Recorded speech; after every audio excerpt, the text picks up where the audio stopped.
Diesel ഇന്ന് റിലീസായ തമിഴ് സിനിമയാണ്.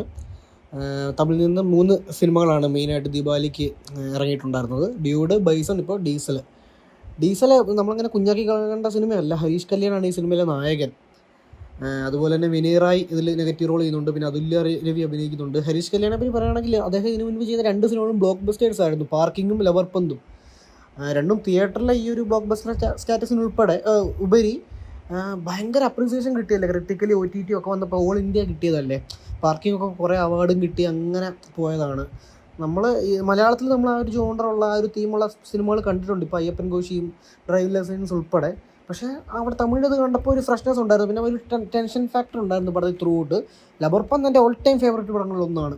ക്രിക്കറ്റ് നമ്മൾ അത്ര ഇഷ്ടപ്പെടുന്നതുകൊണ്ട് എനിക്ക് ആ ഒരു ലെവലിൽ കിട്ടിയ പടം ലബർപന്ത്. അതുകൊണ്ട് തന്നെ ഈ സിനിമയ്ക്ക് വെയിറ്റിംഗ് ആയിരുന്നു. പക്ഷേ ആ സസ്പെക്റ്റഡ് ഇവിടെ ആളില്ലായിരുന്നു, ഷോ നടത്തിയില്ല. അതുകൊണ്ട് തന്നെ ഞാൻ പോയ ഷോ ക്യാൻസലായിരുന്നു. 10 പേരുണ്ടെങ്കിലേ ഉള്ളെന്ന് പറഞ്ഞു. ഞാൻ ഒരാൾ മാത്രമായിട്ട് ഷോ ഇടുന്നത് എങ്ങനെയാണ്, അപ്പോൾ പറ്റിയില്ല. അപ്പോൾ ഞാൻ ഓർത്തു വന്നാൽ പിന്നെ ജനറൽ ഒപ്പീനിയൻ റിവ്യൂ അങ്ങനെ ചെയ്യാം, ആ ഒരു ടാഗിലുള്ള വീഡിയോസിൽ ഉൾപ്പെടുത്താമെന്ന്. ജനറൽ ഒപ്പീനിയൻ നോക്കാനാണെങ്കിൽ നമ്മൾ ഈ തമിഴ് ആ ഒരു സൈഡിൽ നിന്നുള്ളൊരു റിവ്യൂസ് അതിങ്ങനെ അധികം നോക്കിയിട്ട് കാര്യമില്ലല്ലോ. കാരണം ആ ഒരു ടേസ്റ്റ് ഡിഫറൻസ് ഉണ്ട് നമ്മുടെ നാട്ടുകാരുടെ. അപ്പോൾ നമ്മുടെ നാട്ടിൽ നോക്കിയപ്പോൾ ഒരു മനുഷ്യൻ കണ്ടിട്ടില്ല, ഒരൊറ്റ റിവ്യൂ, ഒരൊറ്റ തിയേറ്റർ റെസ്പോൺസ് മലയാളം ഞാൻ കണ്ടിട്ടില്ല ജെന്യുവിനായിട്ടുള്ളത്. അല്ലാതെ മറ്റേ ഇവിടെ വലിയ സ്ക്രീൻസ് ഒന്നും ഇല്ലല്ലോ. അതുകൊണ്ട് തന്നെ പെയ്ഡ് PR അങ്ങനെ ഇല്ല, PR പോസ്റ്റുകളും കണ്ടില്ല. കാരണം അത് ചെയ്യാനുള്ള കണ്ടൻറ്റ് ഇവർക്ക് എത്താത്തതുകൊണ്ട് തന്നെ.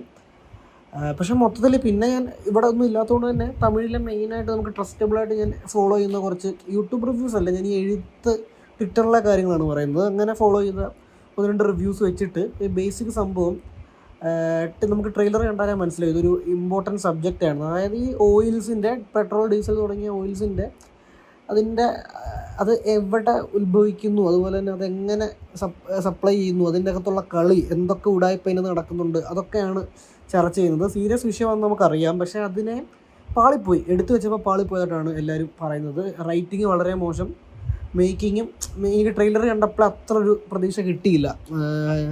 ഹരീഷ് കല്യാണിൻ്റെ പടം എന്നൊക്കെ പറഞ്ഞ് ട്രെയിലർ കണ്ടപ്പോൾ ഒരു തട്ടിക്കൂട്ട് പടത്തിൻ്റെ ഫീലാണ് കിട്ടിയത്. എന്നാൽ ഈ സബ്ജക്റ്റ് വലുതായതുകൊണ്ട് തന്നെ ഒരു ഗ്രാൻഡ് ആക്കാൻ ഉദ്ദേശിച്ചുകൊണ്ടെന്നാൽ ബഡ്ജറ്റ് കിട്ടാത്തതുകൊണ്ട് അങ്ങനെ തട്ടിക്കൂട്ടായ ഫീലാണ് കിട്ടിയത്. അത് തന്നെയാണ് ഇവരും റിവ്യൂസിലുള്ളത്. മേക്കിങ് ആ ഒരു ലെവൽ ആണെന്നാണ്. പിന്നെ മെയിനായിട്ട് പറയാൻ ഇവർ എല്ലാവരും പറയുന്ന ഒറ്റ കാര്യം, കാണാൻ താല്പര്യമുള്ളവർ, ഇതിൻ്റെ ട്രെയിലറും കണ്ട് ഈ ഒരു ജോണർ ഇഷ്ടമുള്ളത് കാണാൻ താല്പര്യമുള്ളവർ അടുത്ത ദിവസം തന്നെ പൊക്കോ. കാരണം ഭയങ്കര വിവാദമാവാൻ പറ്റിയ സബ്ജക്റ്റുകളുണ്ടെന്നാണ്. സബ്ജക്റ്റുകളെല്ലാം കുറച്ച് സീൻസും ഡയലോഗ്സും കാര്യങ്ങളൊക്കെ ഉണ്ട്.